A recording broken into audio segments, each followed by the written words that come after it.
మిత్రులారా, ఈరోజు ఈ వీడియో మీకు కనిపిస్తోందంటే అది కేవలం యాదృచ్ఛికం కాదు.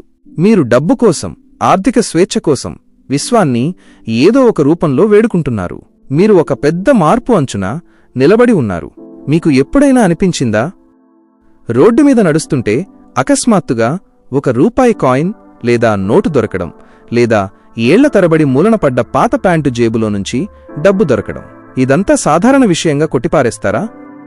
చాలామంది లక్ అనుకుంటారు, కాని దాని వెనుక విశ్వం మనకు పంపుతున్న ఒక శక్తివంతమైన కోడ్ దాగి ఉంది. ఈరోజు మనం అలాంటి ఒక కోడ్ను అర్థం చేసుకున్న వ్యక్తి కథ వినబోతున్నాం. ఆయన పేరు అరుణ్.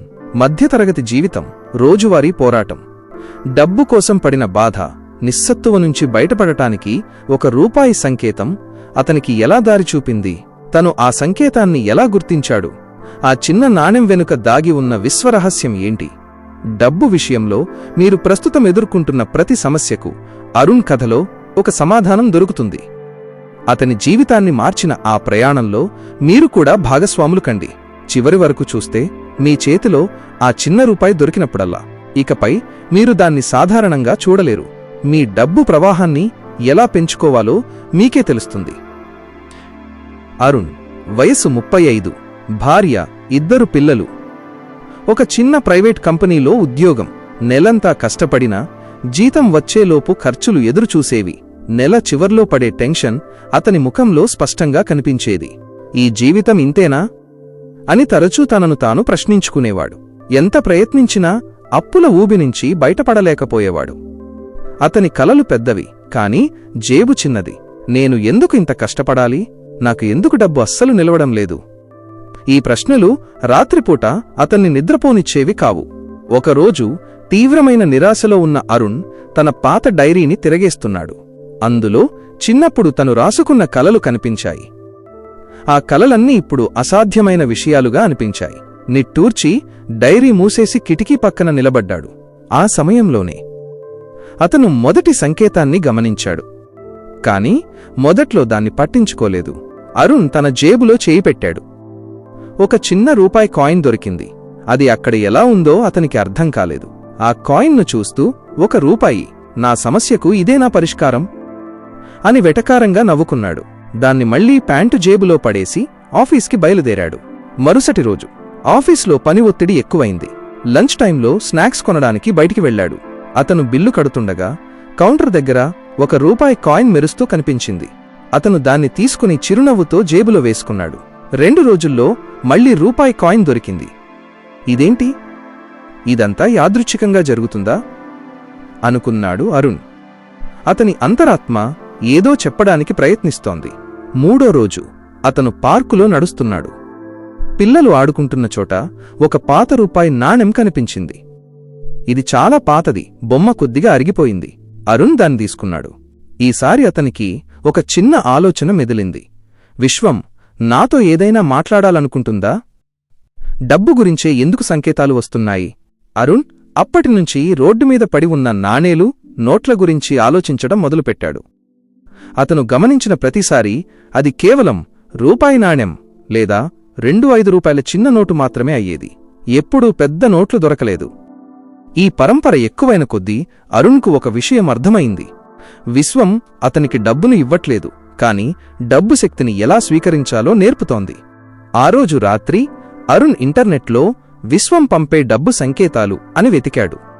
చాలామంది రూపాయి దొరకడం శుభప్రదం అని రాశారు. కాని లోతుగా వెళితే అతనికి ఒక ఆధ్యాత్మిక అర్థం కనిపించింది. డబ్బు అనేది కేవలం ఒక సంఖ్య కాదు, అదొక శక్తి. విశ్వం నీకు ఆ శక్తిని పంపుతోంది. నువ్వు ఆ చిన్న మొత్తాన్ని కూడా గుర్తించి గౌరవించినప్పుడు పెద్ద మొత్తాన్ని స్వీకరించడానికి సిద్ధంగా ఉంటావు. అరుణ్ ఆ పాయింట్తో కనెక్ట్ అయ్యాడు. తను ఎప్పుడూ పెద్ద మొత్తాన్ని మాత్రమే కలలు కనేవాడు, కాని చిన్న మొత్తాన్ని పట్టించుకునేవాడు కాదు. ఒక రూపాయిని చూసి దీనితో ఏం వస్తుందిలే అనుకునేవాడు. చిల్లర మిగిలితే ఇది ఎందుకు నాకో అని అజాగ్రత్తగా జేబులో పడేసేవాడు. చిన్న చిన్న పొదుపుల విలువను గుర్తించేవాడు కాదు. విశ్వం తన సంకేతాల ద్వారా అతనికి చెబుతున్న సందేశం ఇదే: నీ దగ్గర ఉన్న చిన్న డబ్బును కూడా ప్రేమించు, గౌరవించు. అప్పుడే నీకు పెద్ద మొత్తం దారితీస్తుంది. అరుణ్ తన పద్ధతిని మార్చుకోవాలని నిర్ణయించుకున్నాడు. ఇది కేవలం డబ్బు గురించి కాదు, తన వైఖరి గురించి, అని అర్థం చేసుకున్నాడు. 1. కృతజ్ఞతా పాత్ర. దొరికిన ప్రతి రూపాయి కాయిన్ను లేదా అనుకోకుండా దొరికిన ప్రతి చిన్న మొత్తాన్ని ఒక ప్రత్యేక పాత్రలో వేయడం ప్రారంభించాడు. దాన్ని విశ్వం కృతజ్ఞతా పాత్ర అని పేరు పెట్టాడు. ఆ కాయిన్ను వేసేటప్పుడు, విశ్వమా, నీ సమృద్ధికి కృతజ్ఞతలు, ఇది మరింత డబ్బును నా జీవితంలోకి ఆకర్షించుగాక అని మనసులో చెప్పుకునేవాడు. 2. డబ్బును ప్రేమించడం. తన పర్సును శుభ్రంగా ఉంచుకోవడం మొదలుపెట్టాడు. నోట్లను ముడుచుకుపోకుండా, చిరిగిపోకుండా జాగ్రత్తగా ఉంచేవాడు. డబ్బును లెక్కించేటప్పుడు టెన్షన్ పడకుండా ప్రేమగా లెక్కించేవాడు. 3. ఇతరులకు ఇవ్వడం. పార్కులో దొరికిన ఒక రూపాయిని తీసుకుని ఒక పేద పిల్లవాడికి చాక్లెట్ కొనిచ్చాడు. ఆ చిన్న పని అతనికి అపారమైన ఆనందాన్ని ఇచ్చింది. ఇవ్వడంలో ఉన్న ఆనందం పొందడం కంటే గొప్పదని తెలుసుకున్నాడు. ఈ మార్పులు జరగడం ప్రారంభించిన తర్వాత అరుణ్ జీవితంలో మెల్లమెల్లగా మార్పులు కనిపించడం మొదలయ్యాయి. అరుణ్ వైఖరి మారిన తర్వాత విశ్వం పంపే సంకేతాలు కూడా బలపడ్డాయి. మొదట చిన్న కాయిన్స్గా వచ్చిన సంకేతాలు ఇప్పుడు పెద్ద పెద్ద ఆర్థిక విజయాలుగా మారాయి. ఒకరోజు అరుణ్ ఇంటికి ఒక పాత స్నేహితుడు వచ్చాడు. అతనొక కొత్త వ్యాపారం మొదలుపెట్టాడు. నీ తెలివి, నైపుణ్యం నాకు అవసరం, భాగస్వామిగా చేరుతావా అని అడిగాడు. అరుణ్ మొదట భయపడ్డాడు, కాని తన కృతజ్ఞతాపాత్ర వైపు చూశాడు. విశ్వం తనను ముందుకు నడుపుతోందని నమ్మాడు. వ్యాపారంలో నష్టం వస్తుందనే భయం అతన్ని వెంటాడేది. కాని ఇప్పుడు ఆ రూపాయి కాయిన్ అతనికి భరోసా ఇచ్చింది. నేను చిన్న మొత్తాన్ని గౌరవించినప్పుడు విశ్వం నన్ను పెద్ద మొత్తంతో ఆదుకుంటుంది. అరుణ్ ఉద్యోగం మానేసి స్నేహితుడితో కలిసి ఆ వ్యాపారంలో చేరాడు. కొత్త దారిలో కొత్త సమస్యలు వచ్చాయి. కాని అరుణ్ పాత అరుణ్ కాదు. అతను తన వ్యాపారంలో వచ్చే చిన్న లాభాలను, చిన్న విజయాలను కూడా కృతజ్ఞతతో స్వీకరించాడు. అరుణ్ తన విజయ ప్రయాణంలో విశ్వం నుండి నేర్చుకున్న 5 గొప్ప పాఠాలు ఇక్కడ ఉన్నాయి. మొదటి పాఠం, డబ్బును వెతకడం కాదు, ఆహ్వానించడం. రోడ్డు మీద దొరికిన రూపాయి కాయిన్ కేవలం ఒక ఆహ్వానం మాత్రమే. మీరు దాన్ని ప్రేమగా స్వీకరిస్తే ఇంకా ఎక్కువ డబ్బు మీ వైపు ప్రవహిస్తుంది. ఎప్పుడూ డబ్బు కోసం పరిగెత్తకండి. మీ వైఖరిని సరిదిద్దుకోండి, డబ్బు అదే వస్తుంది. రెండవ పాఠం, చిన్న మొత్తమే పెద్ద విజయానికి తొలిమెట్టు. చిన్న మొత్తాలను నిర్లక్ష్యం చేయవద్దు. చిన్న పొదుపు, చిన్న పెట్టుబడి, చిన్న కృతజ్ఞత, ఇవే మీ ఆర్థిక ప్రయాణానికి పునాదులు. 1 రూపాయిని అంగీకరించనివారు 1 కోటి రూపాయలను ఎలా స్వీకరించగలరు? మూడవ పాఠం, భయం కాదు, నమ్మకం ముఖ్యం. డబ్బు గురించి ఎప్పుడూ టెన్షన్ పడకండి. నాకు డబ్బు చాలడం లేదు అనే ఆలోచనని తీసేయండి. విశ్వం మీ కోరికలను తీర్చడానికి ఎప్పుడూ సిద్ధంగా ఉంది. మీకు ఏది అవసరమో అది మీకు దొరుకుతుందని నమ్మండి. 4వ పాఠం, దాతృత్వం అనేది ఒక శక్తివంతమైన సంకేతం. మీరు ఇతరులకు సహాయం చేసినప్పుడు మీరు విశ్వానికి ఒక బలమైన సంకేతం పంపుతారు. ఆ సంకేతం ఏంటంటే, నా దగ్గర ఇవ్వడానికి సరిపడా ఉంది, నేను సమృద్ధిగా ఉన్నాను. మీరు ఎంత ఎక్కువగా ఇస్తే విశ్వం మీకు అంత ఎక్కువగా తిరిగిస్తుంది. 5వ పాఠం, డబ్బు ప్రవాహం ఎప్పుడూ ఆగదు. డబ్బు ఒక నదిలాంటిది. దాన్ని పట్టి ఉంచుకోవాలని ప్రయత్నిస్తే ఆగిపోతుంది. ప్రవహించనిస్తే ఎప్పుడూ కొత్త ప్రవాహాలు వచ్చి కలుస్తాయి. డబ్బు ఖర్చు పెట్టడానికి భయపడకండి. ఖర్చు పెట్టడం ద్వారా మీరు ఇంకొకరికి సమృద్ధిని పంచుతున్నారు.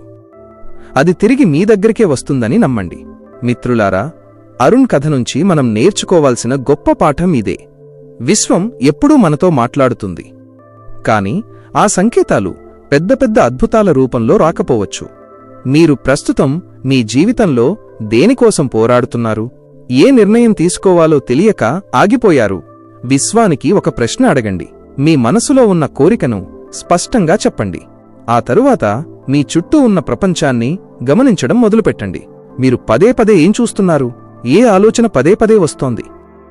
దేని గురించి ఎక్కువసార్లు వింటున్నారు? అదే విశ్వం మీకోసం పంపిన మొదటి సంకేతం కావచ్చు. ఆ సంకేతాన్ని భయం లేకుండా అనుసరించండి, ఎందుకంటే విశ్వం మీకు ఎప్పుడూ సరైన దారి చూపిస్తుంది. ఈ రోజు నుంచి మీ జీవితంలో వచ్చే చిన్న చిన్న డబ్బు సంకేతాలను మీరు కూడా గుర్తించడం మొదలుపెట్టండి. మీరు కృతజ్ఞతతో, ప్రేమతో డబ్బును స్వీకరించడం మొదలుపెడితే పెద్ద మొత్తాన్ని స్వీకరించడానికి మీ మనస్సు సిద్ధమవుతుంది. మీ ఆర్థిక మార్పు ఇప్పుడే ప్రారంభమవుతుంది. విశ్వం యొక్క సమృద్ధి మీతో ఉండాలని కోరుకుంటున్నాను. సెలవు.